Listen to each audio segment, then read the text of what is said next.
안녕하십니까. 경제적 자유아빠 달봉이 아빠입니다. 여러분, 오늘 또 아쉬운 일요일이 약간씩 저물고 있습니다. 여러분들한테 삼성전자와 관련된 아주 희소식과 그리고 긍정적인 전망을 여러분들하고 함께 공유를 하고 있습니다. 저 달봉이 아빠는 여러가지 ETF 펀드 추종하는 그런 종목들이 많죠. 하지만 저도 삼성전자 어떻게 보면 거의 몰빵이지만 삼성전자 기업의 가치를 믿고 그 기업과 이익을 같이 공유하는 그런 투자자입니다. 하나의 그 개미 투자자에 불과하죠. 하지만 저의 돈이 조금이라도 들어가 있는 비록 삼성전자지만 저한테는 경제적 자유를 가져다 줄 그러한 종목이기 때문에 아주 소중합니다. 그렇기 때문에 삼성전자와 관련된 정보는 넘치고 넘치지만 그 넘치는 정보를 종합해서 여러분들하고 함께 분석을 해서 공유를 한다는 이 자체가 저는 또 다른 또 즐거움이죠. 그렇기 때문에 삼성전자와 여러분들하고 같이 더불어서 함께 공유한다는 이 자체가 즐겁기 때문에 오늘도 한번 열심히 한번 들어가 보도록 하겠습니다. 자, 제목이 2021년 삼성전자가 주주님들이 이제는 함성을 지를 것으로 저는 그렇게 내다보고 있습니다. 함성을 질렀으면 좋겠습니다. 한번 질러볼까요? 너무 지금 방송에서 이 영상에서 함성을 지르면 좀 여러분들 귀가 좀 따갑기 때문에 제가 좀 자제하고, 삼성전자가 현재 사상 최고가 이후 물론 보통주, 우선주 다 사상 최고가를 기록했습니다. 무려 삼성전자 같은 경우 보통주는 지금 현재 36%가 오를 수도 있다는 증권가의 예측이 나왔죠. 물론 증권사마다 조금씩 예측이 다르긴 다르지만 최대 36% 오를 수 있다는 말은 지금 현재 삼성전자의 주가는 이제 시작이다, 그렇게 보셔도 아마 무방합니다. 그 중에서 제가 여러분들한테 말씀드릴 건, 물론 삼성전자가 물론 배당금에 대한 호재도 있고, 그리고 메모리 반도체 업황 개선에 대한 그런 호재도 있습니다. 그리고 파운드리 수요, 파운드리 수주에 대한 그런 호재도 계속해서 많습니다. 그리고 삼성전자는 뭐 가전, 그리고 여러 가지 세계 1위라는 그런 타이틀을 가지고 있는 게 많습니다. 굵직굵직한 제목만 여러분들한테 얘기를 드릴 것 같으면 여러분들이 당장 보고 뭐 식상할 수도 있습니다. 하지만 그 중에서도 가장 중요한 삼성전자의 핵심 먹거리인 그 반도체 중에서도 메모리 반도체죠. 지금까지 메모리 반도체에 삼성전자의 주가가 엄청나게 영향을 많이 받았습니다. 향후에는 파운드리 분야도 엄청나게 영향을 많이 받겠지만, 파운드리는 다음 영상에서 제가 바로 여러분들한테 말씀을 드리고, 메모리 반도체 그리고 배당금, 그 중에서 메모리 반도체는 간단하게 여러분들한테 정리를 하고, 뒤에 바로 메모리 반도체의 슈퍼 사이클이죠. 거기에 대해서 여러분들이 이해를 할 수 있게끔 바로 제가 한번 좀 분석을 해보겠습니다. 물론 2021년도 메모리 반도체의 업황이 분명히 개선이 됩니다. 거기에 대한 근거를 여러분들한테 분석을 해보겠습니다. 자, 한번 시작해 보도록 하겠습니다. 여러분, 그 삼성전자가 증권업계에서 삼성전자 주가를 지금 상당히 긍정적으로 보고 있습니다. 하나금융투자에서 그 목표 주가를 무려 86,000원으로 제시를 했죠. 사상 최고가인 지금 가격보다 무려 36% 주가가 더 오를 수 있다고 했는데, 저는 충분히 가능하다고 생각을 합니다. 그리고 그 배당, 자사주 소각 같은 그 주주를 생각하는 그 정책이 계속해서 나오고 있죠. 하나금융투자 그 연구원의 말에 따르면 2020년 대비 그 주주 환원 규모가 2021년에 2.0 그리고 2022년도에 1.5배로 추정을 한다고 하는데, 그리고 그 연구원의 말에 따르면 2021년도에 반도체 산업에서 그 위상 강화 그리고 주주 환원 확대를 바라봐야 한다고 그렇게 얘기가 나왔는데, 물론 배당 확대입니다. 배당 확대는 상당히 우리 주주들한테 특히 개미 투자자들죠, 물론 외국인도 마찬가지입니다. 이 배당이 상당히 메리트가 있죠, 현재로서. 그리고 연말까지 계속해서 보유를 할 필요가 있다. 물론 장기 투자자의 관점에서 당연히 보유를 해야 되겠죠. 그리고 KB증권 같은 경우에서도 목표 주가를 한 8만 원대로 제시를 했고, 물론 반도체, 디스플레이, 스마트폰, 가전 어느 하나 뭐 빠뜨릴 것 없이 성과를 분명히 낼 거라고 얘기까지 나왔습니다. 그리고 물론 주가를 조정도 분명히 받을 수도 있겠죠. 저는 주가 조정이 나온다면 바로 매수의 기회로 활용하는 게 당연하다고 생각하고 있고, 그리고 삼성전자의 주주 환원 정책은 물론 연기는 됐습니다. 1월 말에 주주환원 확대에 대한 정책 방향에 대해서 얘기가 나오겠지만 우리는 그때까지 반드시 들고 가야 되겠죠, 당연히. 자, 여러분들한테 그 하나투자증권에서 얘기가 나온 얘기가 있는데, 물론 메모리하고 파운드리 이 동반 실적 개선된다는, 이게 대부분의 평균적으로 그 증권업계나 연구원들의 말에 따라 공통된 화두인데, 이 메모리 반도체 동반 실적이 상당히 여러분들한테 제가 말씀을 드리고 싶은 사항이고, 그리고 화웨이 제재 반사 이익으로 인해서 스마트폰도 물론 성장을 합니다. 이 스마트폰에는 5G와 관련된 여러분들이 아셔야 될 그러한 반도체, 즉 메모리 반도체와 그리고 엑시노스도 있죠. 이거 역시 어마어마하게 성장을 할 겁니다. 그리고 5G 통신 장비, 이것 또한 내년부터 본격적으로 공급이 시작되면 매출이 분명히 발생하기 시작합니다. 그리고 4분기 실적 둔화가 이미 주가에 선 반영됐다고 얘기가 계속해서 나오고 있죠. 4분기의 실적 둔화는 당연히 지금 실적 그 주가에 물론 반영이 됐기 때문에 여러분들이 너무 걱정은 안 하셔도 될 것 같아요.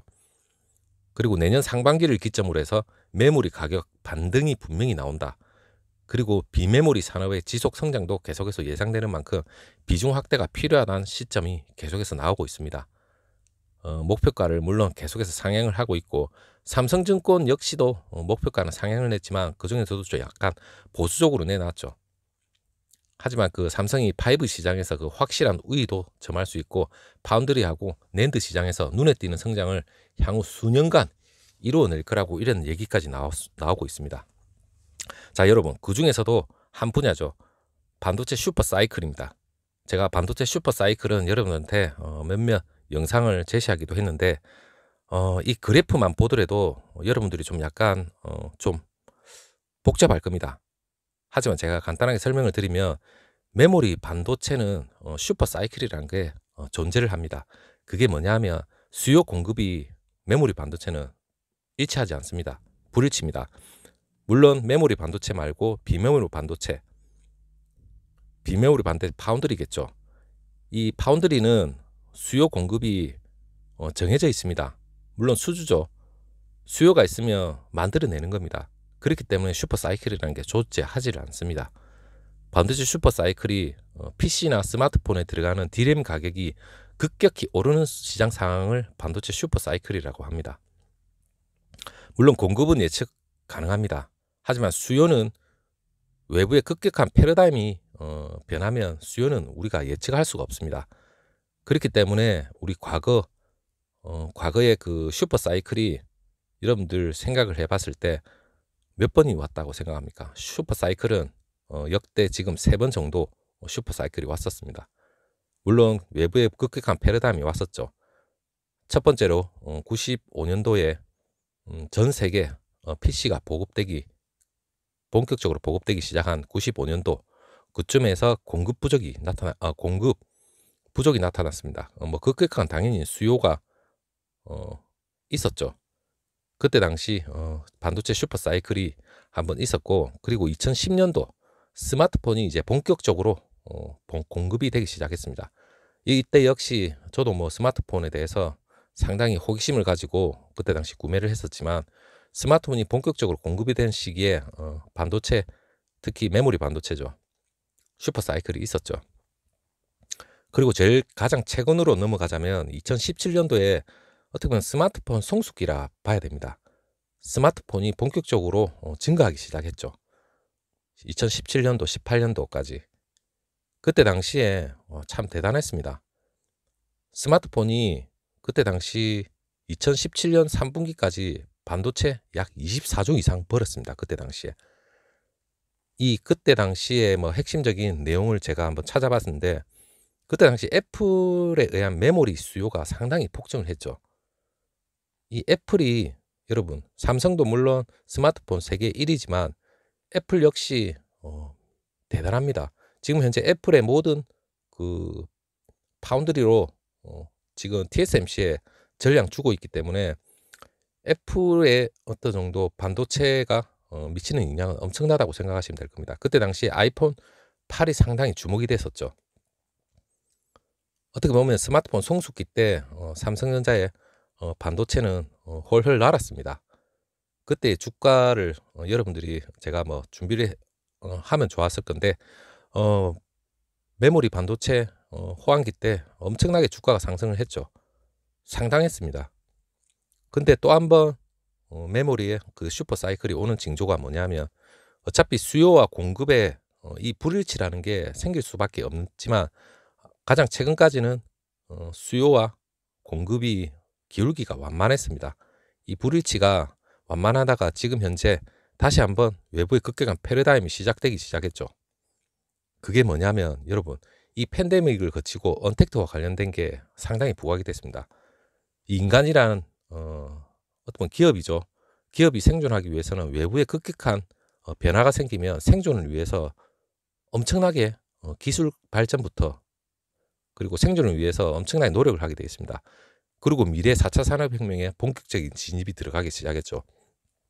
물론 팬데믹 때문에 어느 정도 위축된 경향은 없지 않아 있었지만 향후 백신이 나오고 어느 정도 안전 궤도에 들어서면 아마 본격적으로 내년부터겠죠. 4차 산업혁명이 본격적으로 진입을 하면서 슈퍼 사이클이 도래할 겁니다. 거기에 대한 그 시그널이 물론 AI가 가장 대표적일 거라고 생각합니다. 그 딥러닝, 신경망 회로. 이 AI의 반도체 수요라는 건 엄청날 겁니다. 그리고 향후 2017년도에 그 반도체 메모리 반도체 성숙기, 즉 스마트폰 성숙기는 애플에 의해서 시작이 된 거나 마찬가지겠지만 애플이 여러분 지금 3년 만에 첫 5G 아이폰 12 스마트폰이 출시가 됐죠. 그리고 5G라는 게 메모리 반도체가 엄청나게 들어갑니다, 여러분. 그리고 이거는 이제 시작입니다. 그리고 이 시작이 내년에 이어지면서 본격적인 사이클을 타겠죠. 당연히 삼성전자도 지금 이 5G 관련해서 엑시노스 1080, 2000배 엄청 무지 들어갑니다. 그리고 삼성전자는 중국 대륙과 인도 대륙에 이 5G가 이제 본격적으로 들어가기 시작하면 이 메모리 반도체는 공급이 아마 따라가지 못할 겁니다. 현재 파운드리도 공급을 맞추지 못하고 있죠. 이 파운드리에 대한 건 제가 여러분들한테 다음 영상에서 바로 얘기를 하겠지만 메모리 반도체 공급이 수요에 비해서 딸릴 수밖에 없습니다. 그렇다면 슈퍼 사이클이 오지 말아도 올 수밖에 없는 구조로 되어 있고, 그리고 신한금융투자연구원에서도 얘기한 게 2021년도 상반기쯤 메모리가 비메모리를 압도할 것이라는 얘기까지 나오고 있고, 이 5G가 메모리 탑재가 엄청나게 들어갈 부분도 있겠지만 최근에 애플이 인텔로부터 독립도 했죠. 그리고 자체 개발 M1 칩까지 내놨고, 그리고 데이터 센터, 여러분 데이터 센터의 주기가 지금 현재 내년으로 이제 데이터 센터 주기가 이제 바뀌기 시작합니다. 거기 들어가는 디램 역시 엄청나게 이 주기가 오기 시작하면 엄청나게 디램이 많이 들어가겠죠. 이 메모리 반도체는 여러분 내년 되면 이 수요 공급에 불일치하기 때문에 상당히 엄청나게 슈퍼 사이클이 아마 빠르게 도래하지 않을까 그렇게 생각을 해봅니다. 이 불일치에 대한 곡선을 여러분들한테 세세하게 말씀드릴 수도 있겠지만 그냥 그래프로 제가 여러분들이 이해를 할 수 있게끔 설명을 한다는데 좀 많이 부족한 부분도 있겠지만 우리의 주가가 현재 외국인의 수급이 엄청나게 들어왔기 때문에 물론 상승 곡선을 탈 수도 있겠지만 이러한 기대감 반영이라는 게 내년에 미리 반영을 하는 부분도 있겠지만 이제부터 시작일 수도 있습니다. 물론 중간에 조정이라는 구간도 분명히 오겠지만 미래를 보고 우리가 이 기업이 삼성전자가 잘 될 수 있게끔 우리가 지켜봐 주는 것도 당연히 우린 투자자로서 지켜볼 수밖에 없겠죠. 내년에 물론 곡선을 분명히 상승 곡선을 분명히 탈 수밖에 없을 것 같고 여러 배당금에 대한 호재 그리고 파운드리 호재 삼성전자로서 여러분들한테 제가 자신 있게 말씀드리는 건 삼성전자는 이 호재를 타고 오를 수밖에 없다. 저는 그렇게 분명히 생각합니다. 여러 정보를 통해서 분석을 한 사항이지만 부족한 부분도 많을 겁니다. 하지만 제가 슈퍼 사이클에 대한 분석은 아마 여기서 거의 핵심이 되지 않을까 그렇게 생각을 해봅니다. 자, 여러분 삼성전자는 호재가 늘렸고 그리고 내년에 슈퍼 사이클 반드시 올 수밖에 없습니다. 그리고 물론 제 예측이 빗나갈 수도 있겠지만 하지만 여러 분석에 의해서는 당연히 슈퍼 사이클이 아니래도 이 반도체 공급은 딸릴 수밖에 없는 구조로 흘러가고 있습니다. 주주로서 솔직히 행복합니다. 자, 내년에 함성을 한번 질러볼 수 있게끔 잘 됐으면 좋겠고, 여러분들하고 함께 이렇게 공유하는 것만으로도 상당히 기분이 좋습니다. 자, 다음 영상에서 여러분들 다시 찾아뵙도록 하겠습니다. 감사합니다.